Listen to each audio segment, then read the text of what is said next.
말씀은 열왕기하 18장 1절부터 8절 말씀입니다. 구약 592쪽입니다. 열왕기하 18장 1절부터 8절입니다.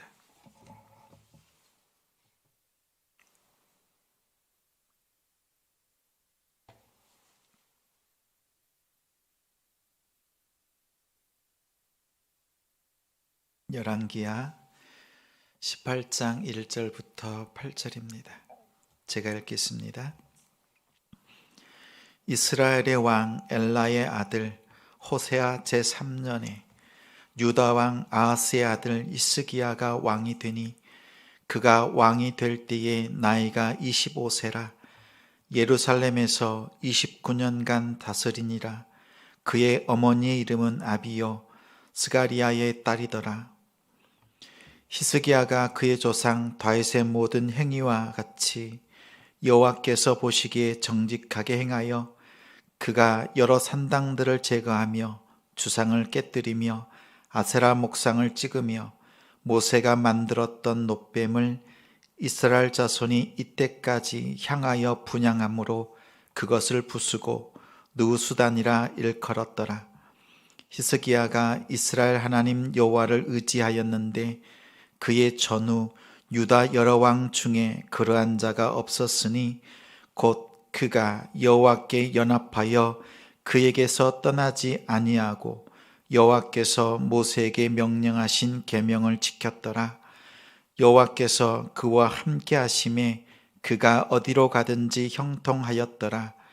저가 아수르 왕을 배반하고 섬기지 아니하였고 그가 블레셋 사람들을 쳐서 가사와 그 사방에 이르고 망대에서부터 견고한 성까지 이르렀더라. 아멘.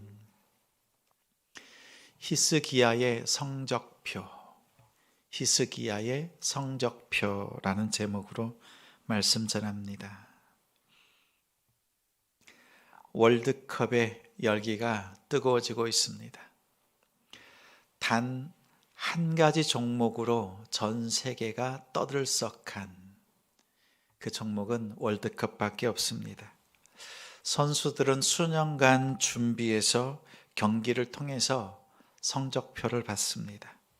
어느새 16강 진출팀이 가려지고 있습니다. 탈락한 팀은 초라한 성적표를 받아들고 자신의 나라로 귀국했습니다.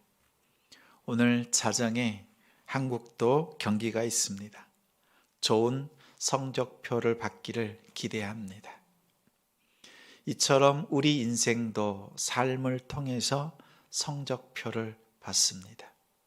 언젠간 우리의 삶을 돌아보면서 하나님께서 우리를 어떻게 여기시는지 하나님의 성적표를 받는 때가 곧 옵니다. 히스기야의 성적표는 3절에 단 한 절로 충분합니다. 3절 말씀을 함께 읽겠습니다. 히스기야가 그의 조상 다윗의 모든 행위와 같이 여호와께서 보시기에 정직하게 행하여. 성경은 객관적인 관점으로 역사를 기록한 것이 아닙니다.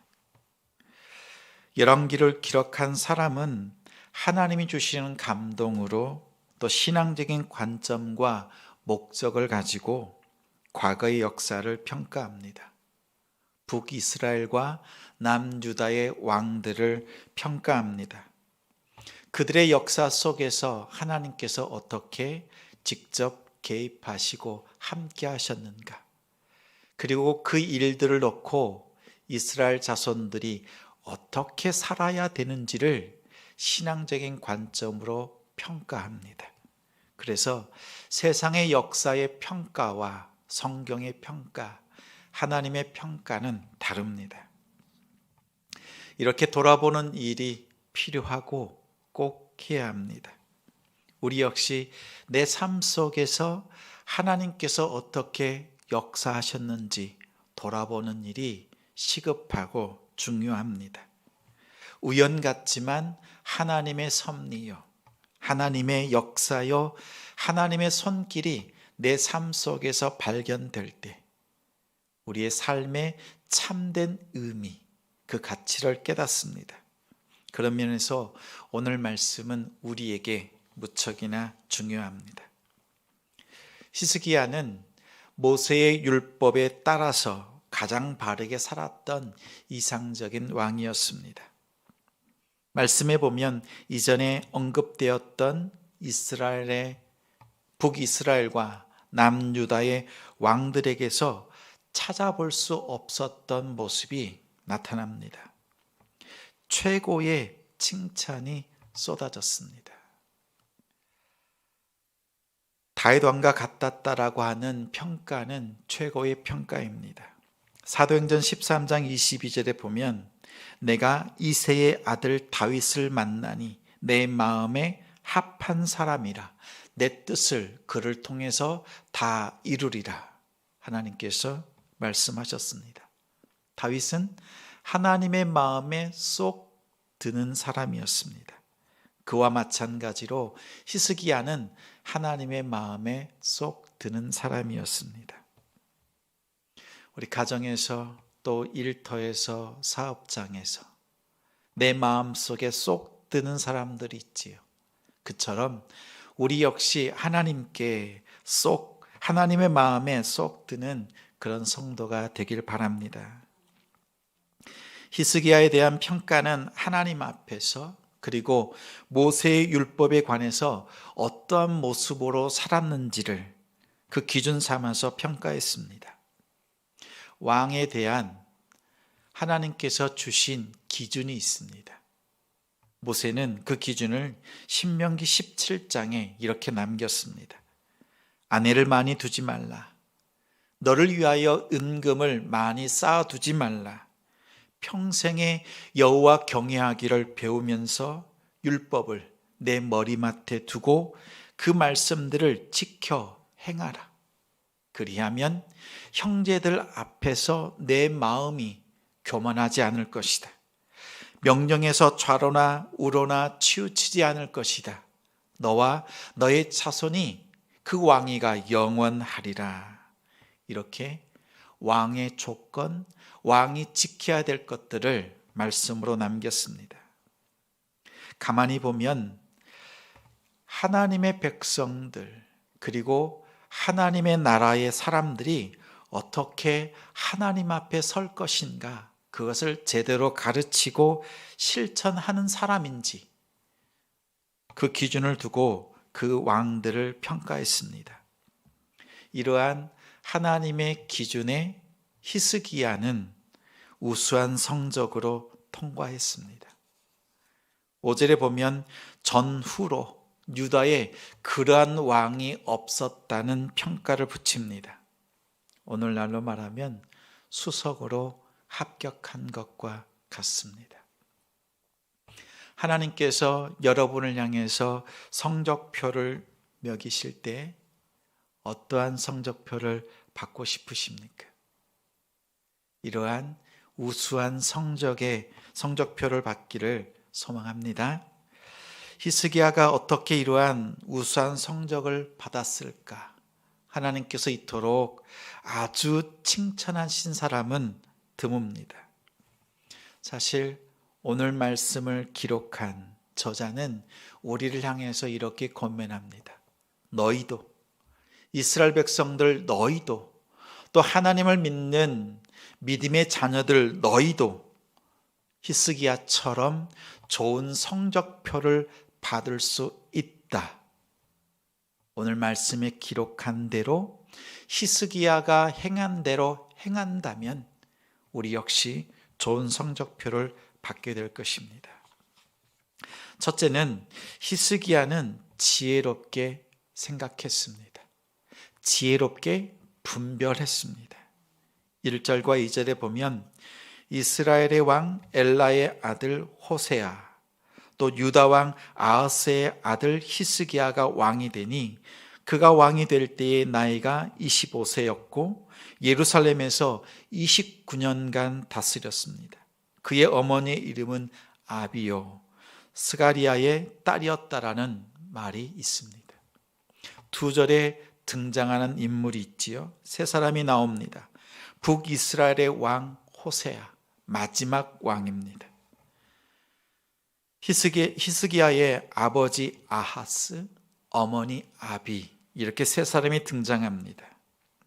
아버지 아하스는 나쁜 왕이었습니다.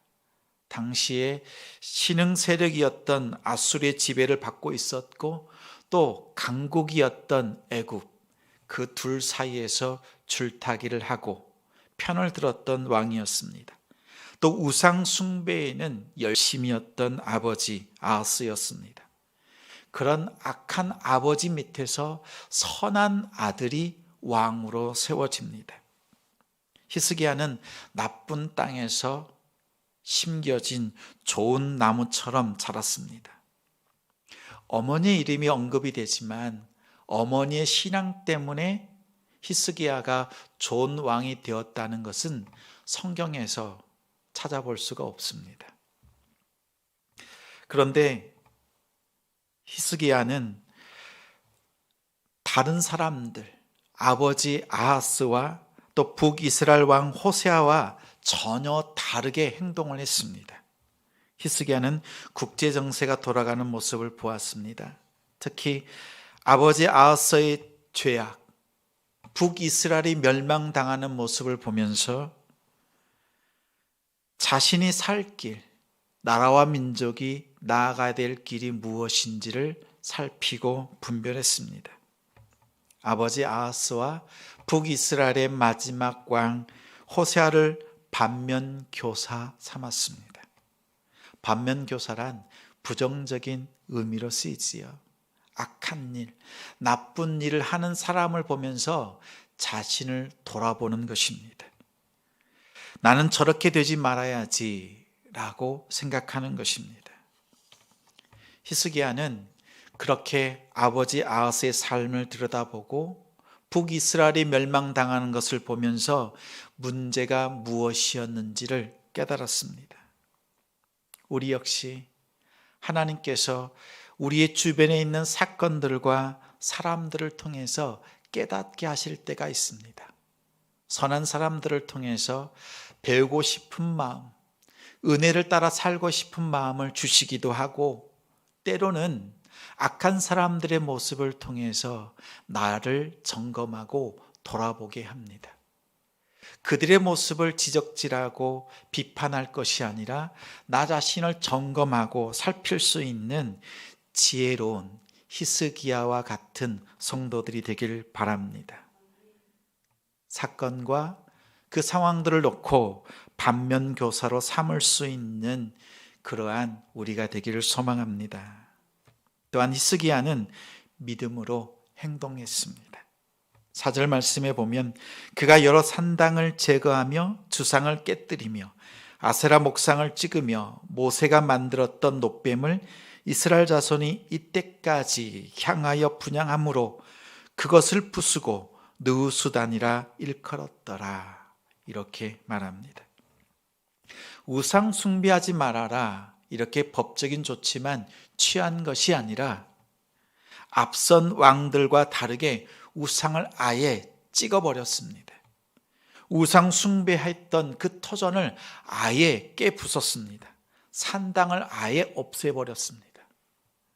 그리고 모세가 만들었던 놋뱀까지도 부쉈습니다. 놋뱀은 언제 등장하지요? 광야를 지날 때 이스라엘 백성들이 원망합니다.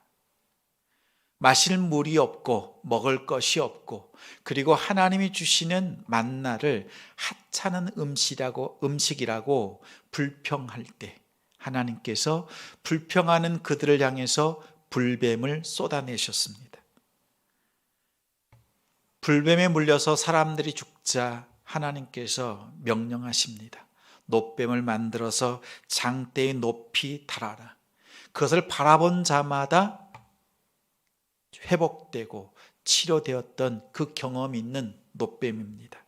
그런데 오늘 본문에 보니까 이때까지 히스기야 때까지 그 놋뱀, 구원의 상징, 치료의 능력의 그 상징을 가지고 있었던 놋뱀을 놓고 분향했습니다.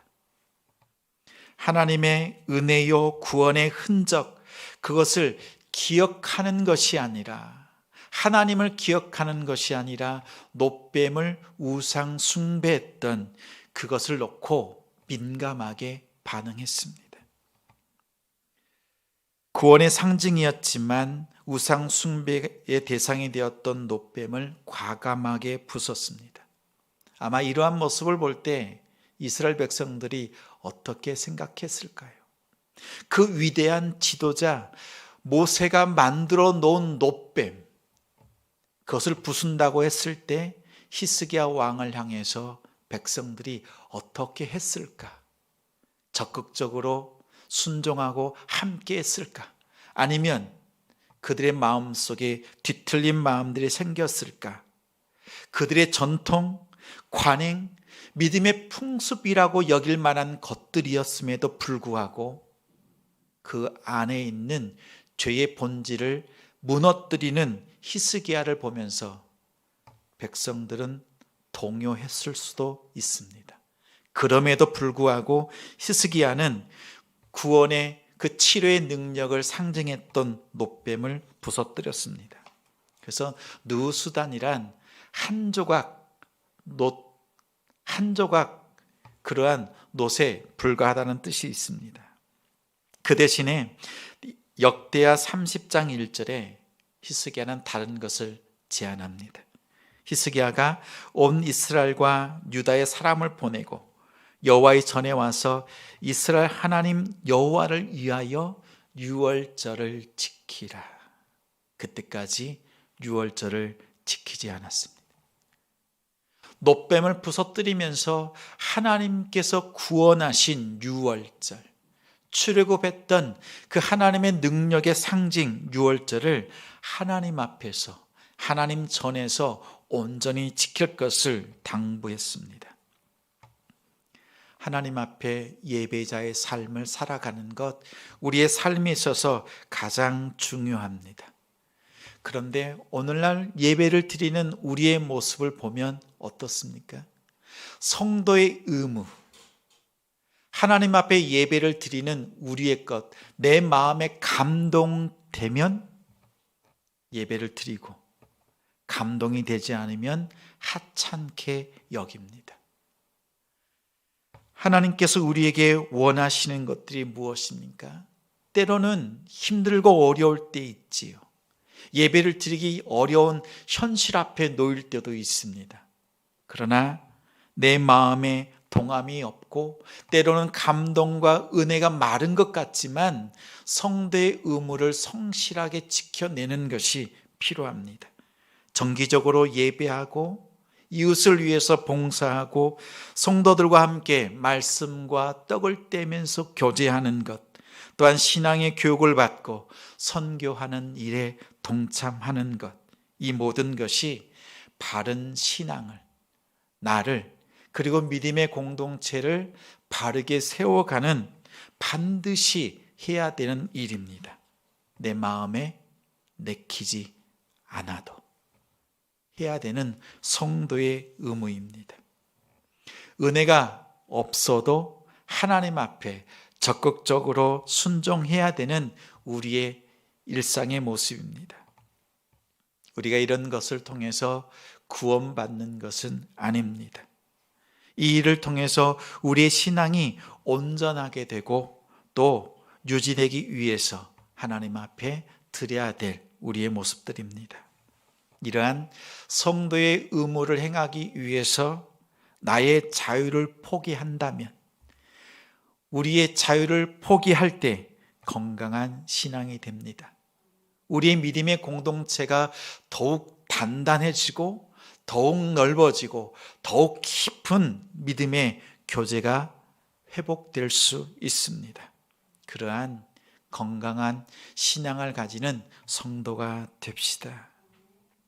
셋째는 히스기야는 자신을 하나님께 온전히 맡겼습니다.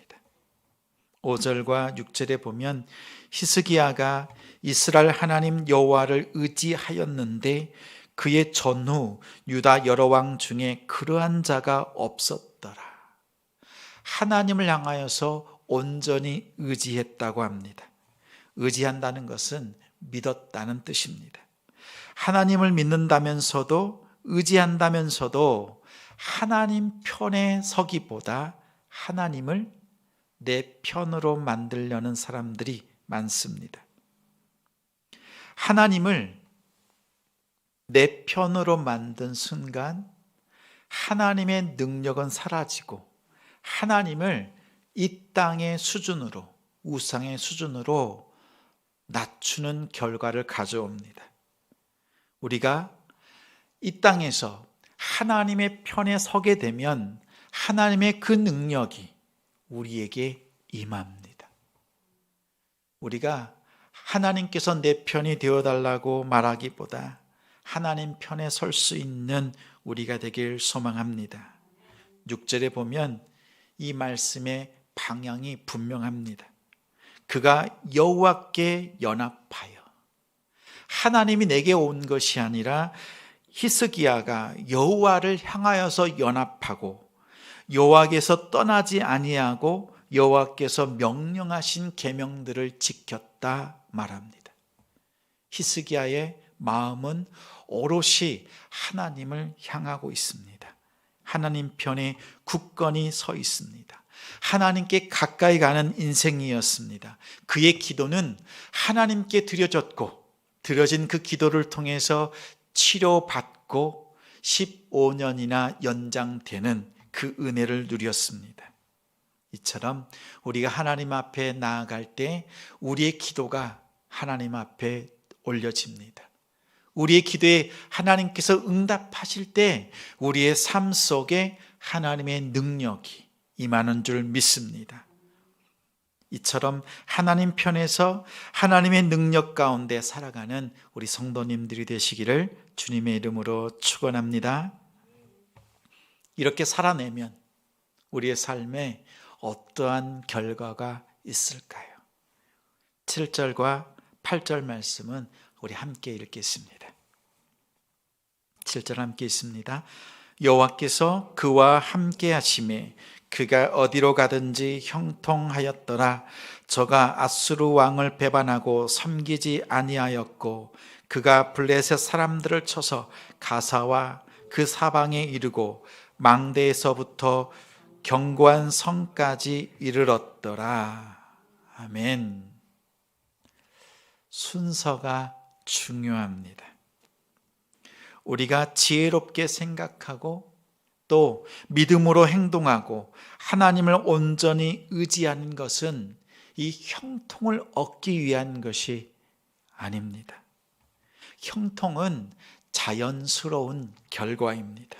만약 우리가 형통을 얻기 위해서 이렇게 살아간다면 하나님을 나의 도구로 전락시키는 것입니다. 나의 유익을 위해서 하나님을 선택하는 것은 있을 수 없습니다. 우리가 하나님을 선택하고 나아갈 때 형통하든지 그렇지 않든지 우리의 진정한 형통이 무엇인지 우리는 깨닫습니다. 누구나 하나님 앞에 나아갈 수 없습니다. 우리가 하나님 앞에 나아갈 수 있는 그러한 존재, 그러한 자격을 가졌다는 그 자체가 형통임을 깨닫습니다.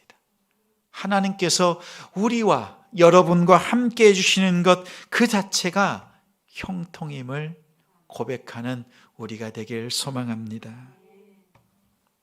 우리가 이 순서를 잘 지킬 때 우리의 삶 속에 형통이 있습니다. 하나님이 주시는 그 형통의 삶을 살아가기를 소망합니다.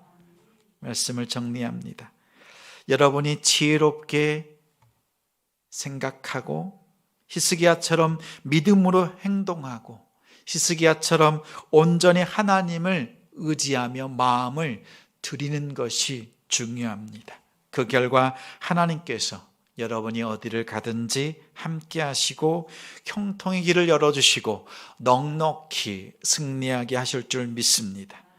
히스기야는 하나님을 기쁘시게 하는 형통의 삶을 살았습니다. 오직 하나님의 기쁨을 위해서, 오직 하나님의 영광을 위해서 살아가는 그러한 믿음의 성도들, 그러한 우리 교회가 되기를 주님의 이름으로 축원합니다. 함께 찬양하겠습니다.